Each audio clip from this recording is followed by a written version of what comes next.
सभी को राम राम जी। सत्य सनातन धर्म की जय।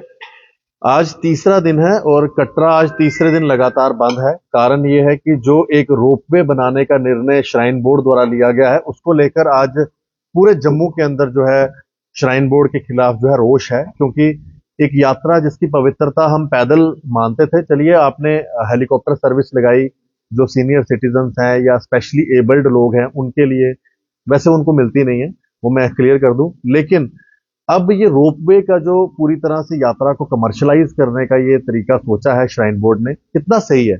आप लोग भी कमेंट में बताइएगा। मेरे साथ ठाकुर गुलचैन सिंह चाड़क साहब हैं। चाड़क साहब, आपको क्या लगता है, क्योंकि यात्रा के साथ आप भी कई बार जुड़े हुए मुद्दों को उठाते हैं डोगरा सदर सभा द्वारा भी, डोगरा सदर सभा और आपका क्या स्टैंड है अगर ये जो रोपवे है इसको लगाया जाता है, जिसके ऊपर आज 3 दिन का कटरा बंद रखा गया है?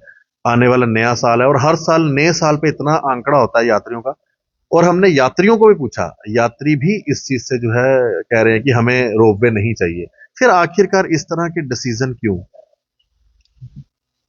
देखिए, बात यह है कि एक तो आप जानते हैं कि सिर्फ यहाँ नहीं, पूरे उत्तरी भारत में माँ जिस तरीका से सबकी रोजी का एक साधन यहाँ पर मिल रहा है लोगों को, उन्हीं की कृपा से,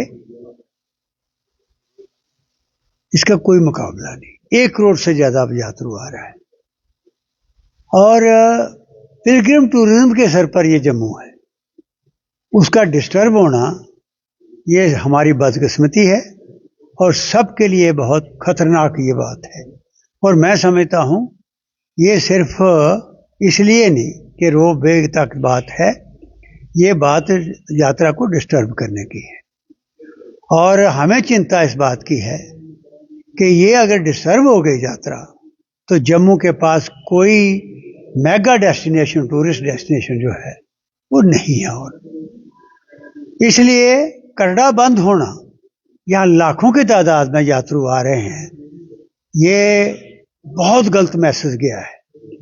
और जो आना चाहते भी हैं उनको कितना धक्का लगा है, और जिनके अंदर वो श्रद्धा से आना चाहते हैं, वो श्रद्धा है, उन लोगों का क्या हुआ है ये सोचे बगैर ये सारा काम हुआ है। मैं समझता हूं कि अगर रोपवे बनाना था, जैसे आपने खुद बात की कि ऐसे लोगों के लिए जो बेचारे नहीं चल सकते, उनको वैसे आगे तो पालकियां थी, सब कुछ था, पालकियों पर ले जाते थे। वो एक अलग बात है कि कोई मुस्लिम नीचे है जिसने पालकी को उठाया हुआ है तो वो अल्लाह अल्लाह करता जा रहा है, ऊपर जो बैठा है वो माँ माँ के करता जा रहा है। क्या बात है, रोजी भी चल रही है और पवित्रता भी नजर आ रही है। उसको धक्का पहुंचा है। और दूसरा, वहां के लोगों को, सोसाइटी को कॉन्फिडेंस में लिए बगैर कोई बात करनी, ये गलत है, क्योंकि उनके सेंटिमेंट्स भी हर्ट हुए हैं और बिजनेस भी हर्ट हुआ है, ये मैं आपको साफ बता दूं। और आज अगर यात्रु रुक गया, पूरे जम्मू के अंदर सन्नाटा छा जाएगा, मैं आपको कह देता हूं, क्योंकि यहाँ और किसी बात की कोई रौनक यहाँ नहीं है। आगे ही ट्रेन सीधी कश्मीर चल रही है, कश्मीर हमारा है, कश्मीर के खिलाफ नहीं है। वहां होना चाहिए, टूरिज्म को और बढ़ावा मिले, लेकिन यहाँ कोई नहीं रुकेगा। और जो आपका एक्सप्रेस हाईवे बन रहा है उससे भी ये हो रहा है। तो ये था कि माता के लोग आते थे, जो वहां घूमने आता था वो सोच के आता था कि पहले माता के दर्शन करेंगे फिर आगे चलेंगे।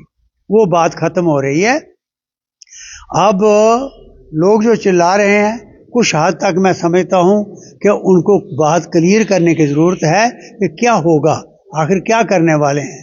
इसमें ये भी शक नहीं कि जो पैदल जाते थे, रास्ते में कितनी जगह हैं यहाँ पर मत्था टेकते थे, यहाँ होके जाते थे, वो सारा बाईपास हो गया।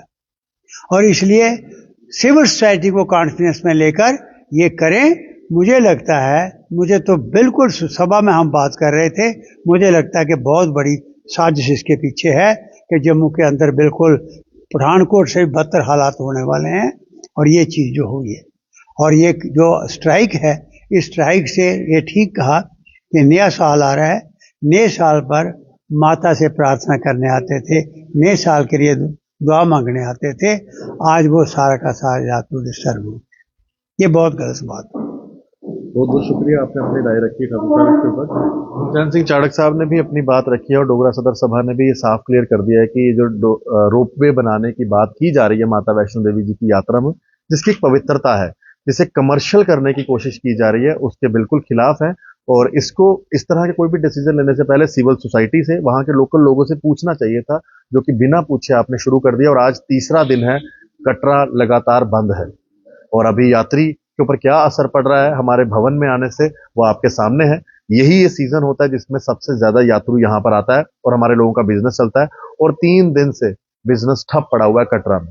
धन्यवाद जी। राम राम। सत्य सनातन धर्म की जय।